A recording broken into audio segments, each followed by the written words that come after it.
नमस्कार विद्यार्थी मित्रांनो, मी प्राध्यापक पी.बी. बोळे, मराठा विद्या प्रसारक समाजाचे गुरुवर्य मामासाहेब दांडेकर कला, भगवंतराव वाजे वाणिज्य व विज्ञान महाविद्यालय Sinnar, FY BCom semester first यामधील पहिले जे चॅप्टर आहे याला आपण सुरुवात केलेली होती. ग्राहक संरक्षण एक आढावा. मागील लेक्चरमध्ये आपण ग्राहकवाद म्हणजे नेमकं काय हे बघितलं होतं. ग्राहकवादाची उद्दिष्टे या ठिकाणी आपण बघितली. आता पुढे आपण बघणार आहोत ग्राहकवादाचे फायदे. ग्राहकवाद म्हणजे नेमकं काय की एखादी वस्तू व सेवा विकल्यानंतर त्या वस्तूपासून ग्राहकाचं नुकसान झाल्यास त्या वस्तूबाबत ग्राहकाच्या मनामध्ये निर्माण होणारा जो गैरसमज आहे, या गैरसमजातून ग्राहकांनी त्या उत्पादकांबरोबर निर्माण केलेला तंटा याला आपण ग्राहकवाद असं या ठिकाणी आपण म्हणतो. या ग्राहकवादाच्या माध्यमातून जी काही उद्दिष्टे आहेत त्या उद्दिष्टांच्या माध्यमातून ग्राहकवादांची व्याप्ती आपल्या लक्षात आली असेल. आता ग्राहकवाद या संकल्पनेमुळे ग्राहकांना काय फायदा होतो ते आपण यामध्ये बघणार आहोत. पहिला फायदा आहे म्हटलं की उत्पादकांसाठी फायदेशीर. आता प्रत्येक व्यक्ती जर असेल काही व्यक्तीच्या आवडीनिवडी ह्या वेगवेगळ्या आपल्याला दिसून येतात. त्यामुळे व्यापाऱ्यांना किंवा उत्पादकांना मोठी कसरत या ठिकाणी करावी लागते, जेणेकरून ग्राहकांनी जर एखाद्या वस्तू किंवा सेवा संदर्भामध्ये जर काही तक्रार केली असेल तर त्या वस्तू व सेवेमध्ये उत्पादकांना बदल करता येतो. जसं आम्ही प्राध्यापक वर्गामध्ये शिकवत असताना विद्यार्थ्यांना विचारतो, तुम्ही प्रश्न विचारा. प्रश्न विचारल्यामुळे काय होतं आहे की विद्यार्थ्यांच्या काय समस्या आहे त्या आमच्या लक्षामध्ये येतात आणि त्या समस्या दूर करण्यासाठी आपण या माध्यमातून प्रयत्न करत असतो. समस्या दूर झाल्यानंतर ती जी काही समस्या आहे त्या समस्येचं निराकरण लगेच होणं आवश्यक आहे. समस्येचं जर निराकरण जर झालं नाही तर समस्या ही किचकट बनत जाते आणि ही समस्या वाढत गेली का ती समस्या सोडवणं हे आपल्या दृष्टीने घातक होऊन जातं. याचं एक छोटंसं उदाहरण या ठिकाणी मी तुम्हाला सांगतो. मला याची पूर्णपणे खात्री आहे का ही बोधकथा, हे उदाहरण तुम्ही कुठेही ऐकलेलं नसेल. एक राजा असतो आणि राजा एक विशिष्ट कामाच्या निमित्ताने प्रवास करण्यासाठी आपल्या राजवाड्यातून निघतो. राजवाड्यातून निघाल्यानंतर त्याचा जो प्रधान असतो,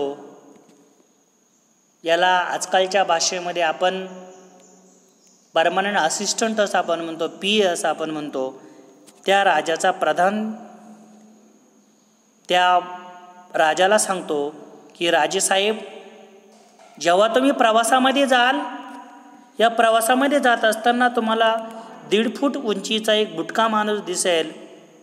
त्या बुटक्या माणसाचा पराभव करून त्याला मारून टाका. ठरल्याप्रमाणे राजा प्रवासासाठी निघतो. प्रवासासाठी निघाल्यानंतर त्याला काही दिवसांनी एक 1.5 फूट उंचीचा बुटका माणूस दिसतो. तो बुटका माणूस राजाला युद्ध करण्याचं आव्हान देतो. हे युद्ध करण्याचं आव्हान दिल्यानंतर राजा त्या बुटक्या माणसाबरोबर युद्ध करतो आणि त्या माणसाचा पराभव करून त्या माणसाला मूर्छित करतो. परंतु त्या 1.5 फुटाच्या माणसाला राजा मात्र मारत नाही.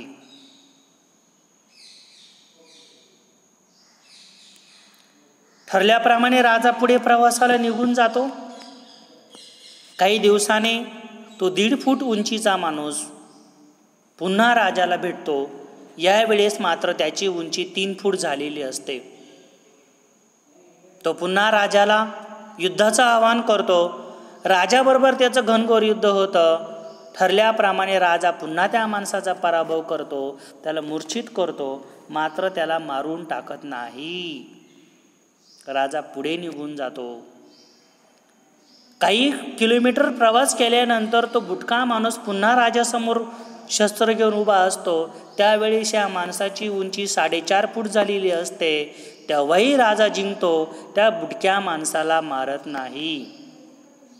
असं करत करत राजा प्रवास करत असतो आणि प्रवास केल्यानंतर तो बुटका झालेला 6 फूट उंचीचा माणूस राजासमोर उभा राहतो.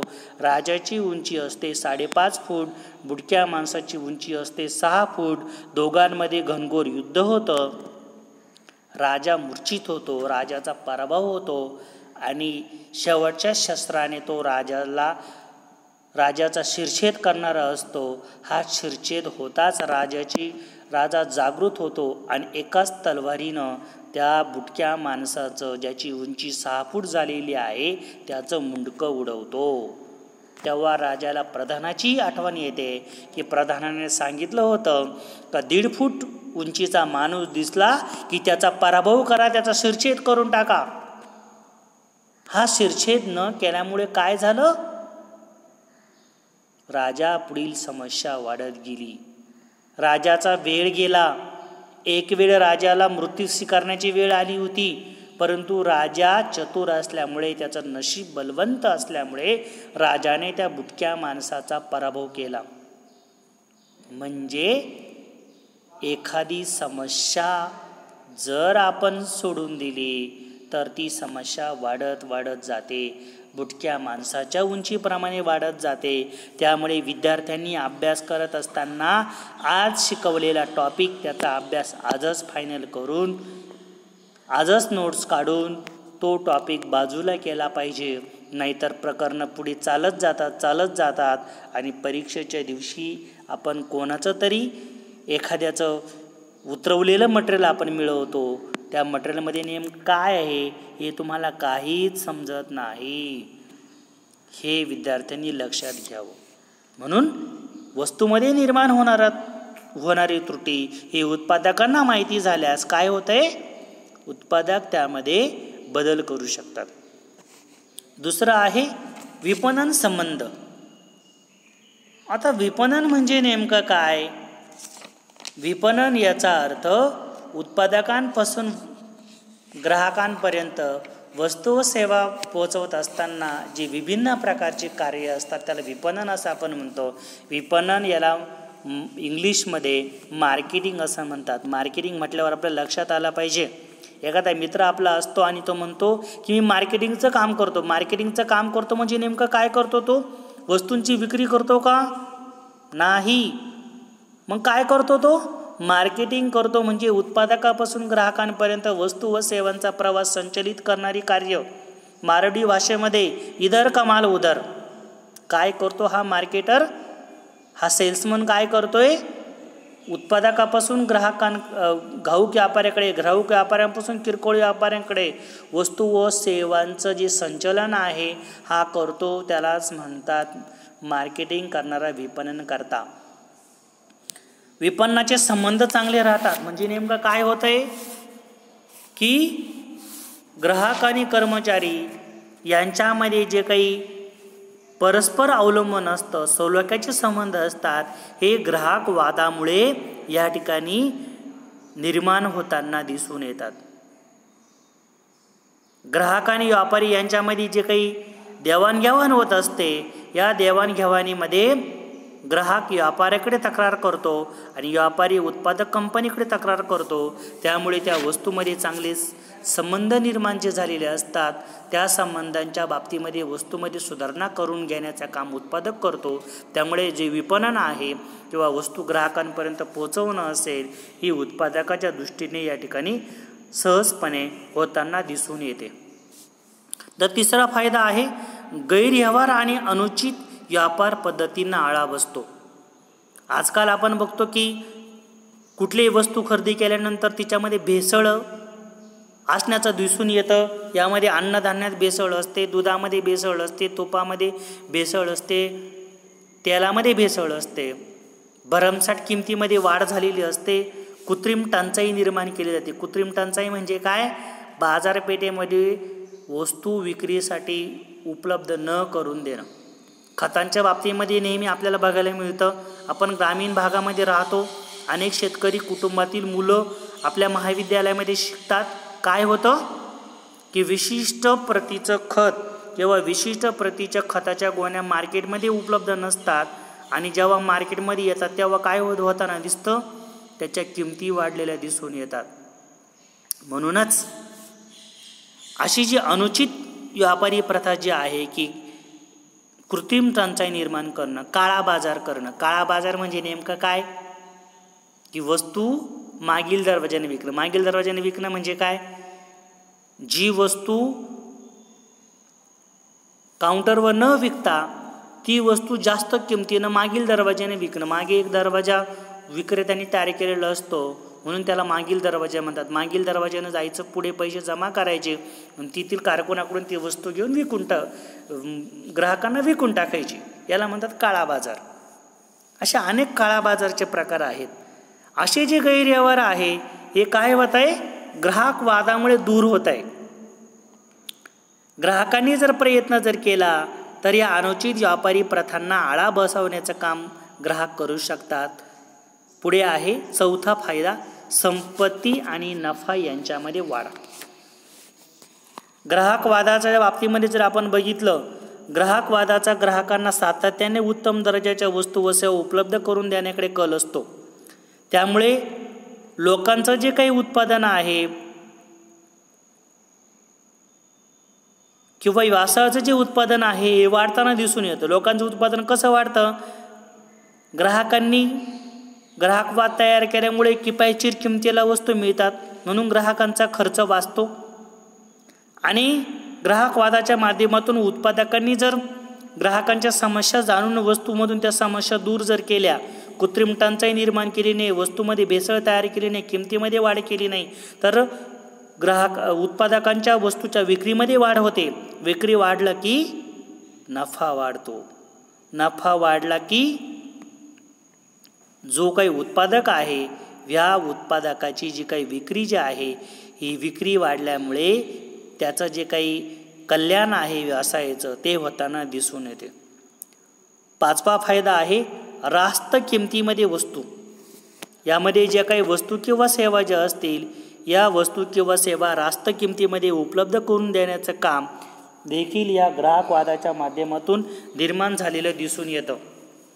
ज्या काही वस्तूच्या ज्या काही किमती असतील या किमती या ग्राहकवादाच्या माध्यमातून कमी झालेल्या आपल्याला दिसून येतात.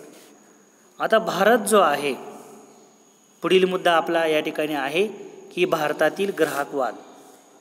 भारतातील ग्राहकवादाच्या अडचणी.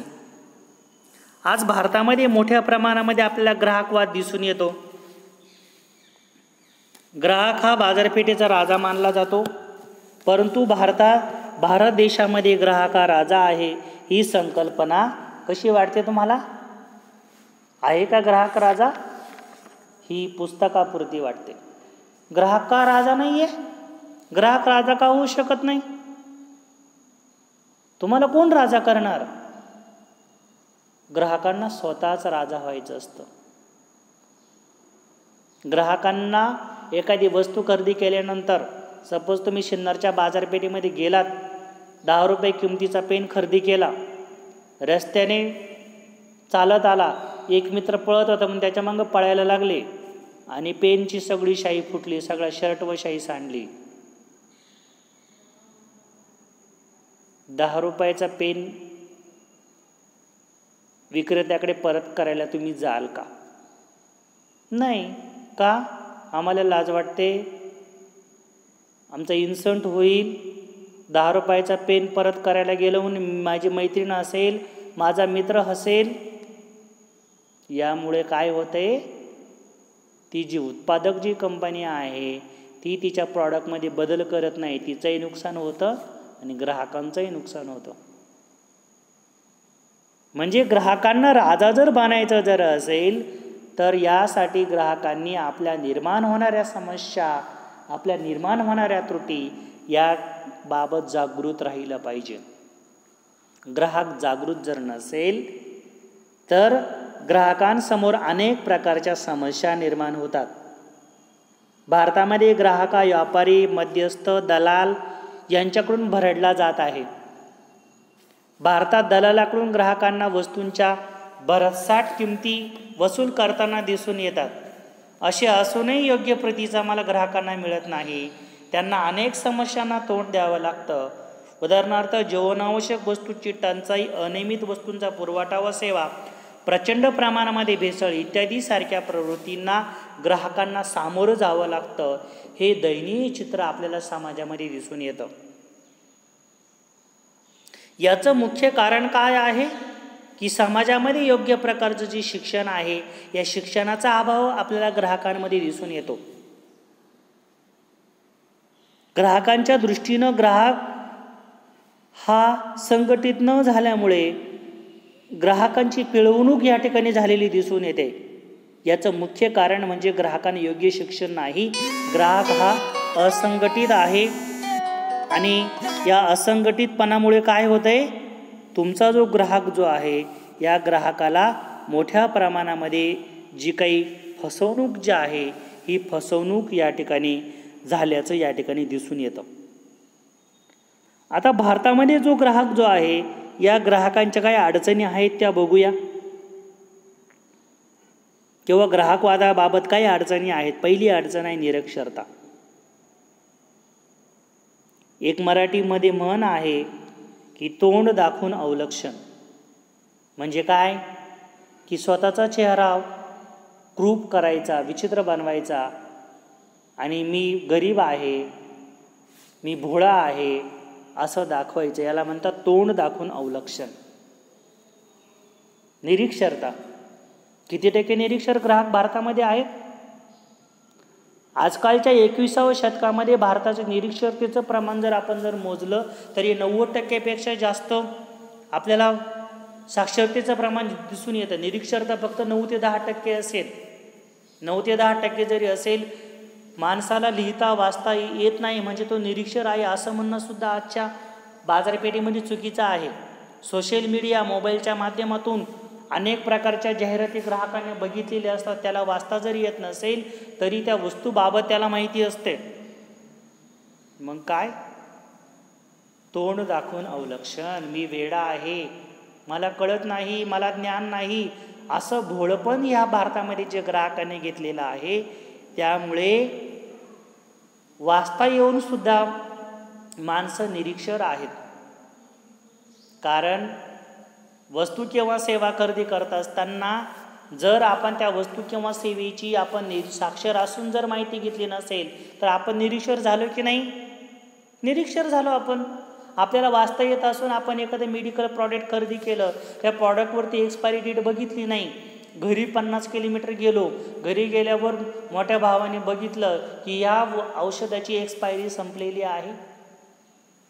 40 रुपयाचं प्रॉडक्ट पुन्हा परत करण्यासाठी पुन्हा 100 किलोमीटर प्रवास, हे योग्य आहे का? अजिबात नाही. निरक्षरता म्हणजे साक्षर असून देखील ग्राहक निरक्षर जो या ठिकाणी भारतामध्ये आहे, ही ग्राहकवादाची मोठी अडचण आहे. दुसरी समस्या किंवा अडचण आहे ग्रामीण अर्थव्यवस्थेचं प्राबल्य. भारत हा शेतीप्रधान, कृषीप्रधान देश आहे. त्यामुळे लोकसंख्येचा एक मोठा भाग आजही खेड्यामध्ये राहतो. ग्राहकांनी जे काही खेड्यामध्ये राहण्याचं जे प्रमाण आहे हे आजही वाढल्याचं दिसून येतं. ग्राहकवाद संघटना खेड्यापर्यंत पोहोचलेल्या नाहीत. ज्या शहरी भागामध्ये देखील त्या आहेत त्या तेवढ्याच भागापुरत्या मर्यादित आहे. म्हणून ग्रामीण भागामध्ये भारतामध्ये राहणारी लोकसंख्या यामुळे एक मोठ्या प्रमाणामध्ये एक मोठी अडचण यामध्ये दिसून येते. ग्राहकांची बेफिकिरीची वृत्ती. ग्राहक बेफिकीर आहे. सर्वसामान्य वर्गातील कुटुंबे जी आहेत यांना अनेक प्रकारच्या सुविधांची गरज असते. परंतु प्रत्यक्षात ग्राहक संरक्षण कायद्याने ग्राहकांच्या हक्काबाबत निष्काळजीपणा आणि बेफिकीरपणा दाखवला आहे. त्यामुळे ग्राहकांच्या विकासास वाव मिळत नाही.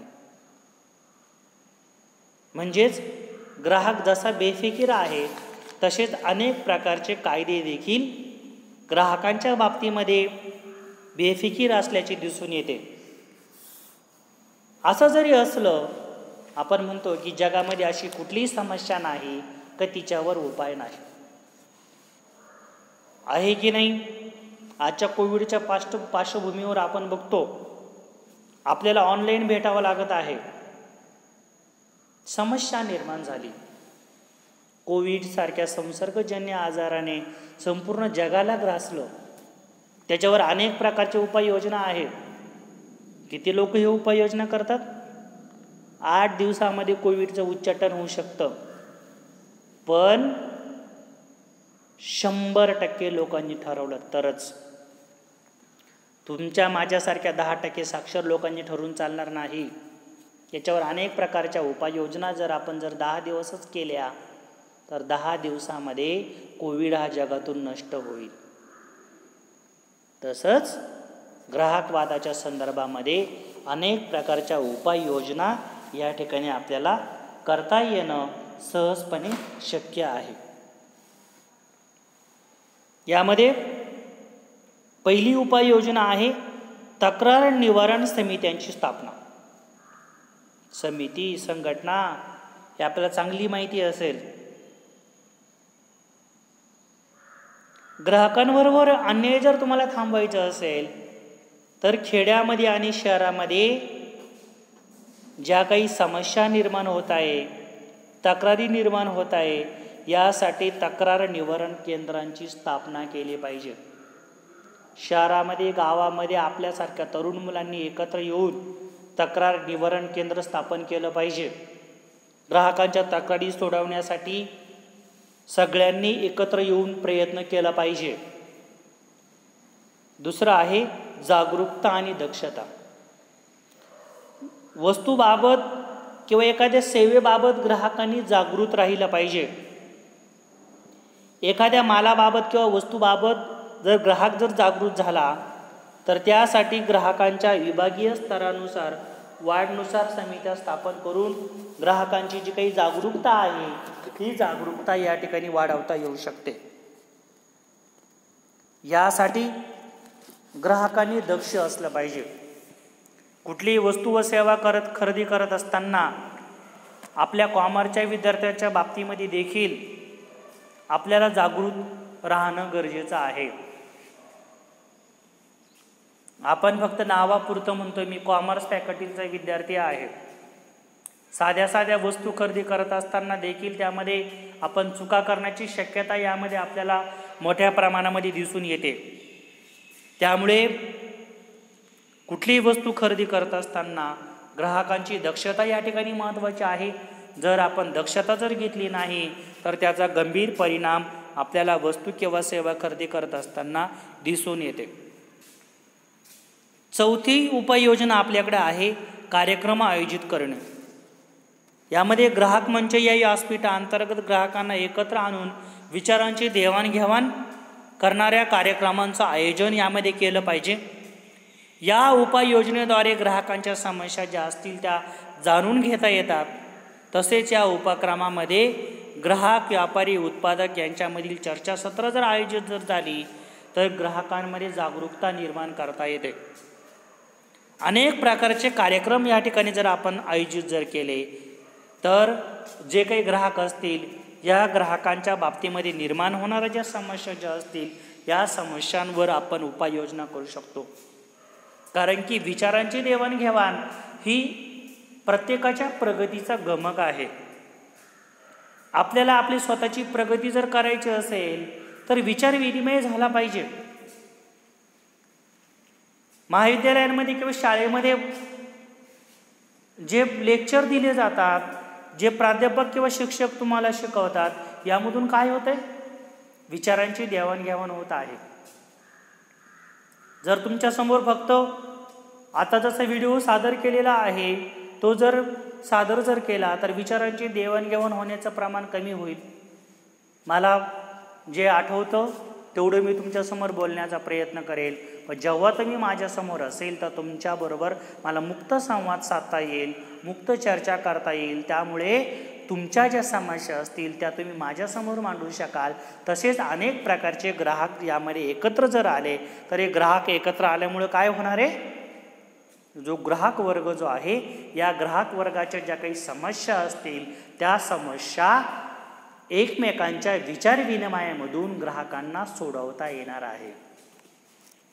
म्हणजेच जो काही ग्राहकवाद आहे, ग्राहकाच्या समस्या आहे, या समस्या एकमेकांबरोबर चर्चा करून सामंजस्याने सोडवणं हा देखील ग्राहकवाद जो आहे या ग्राहकवादावरील उपाययोजनेसाठी एक महत्त्वाचा मुद्दा आहे.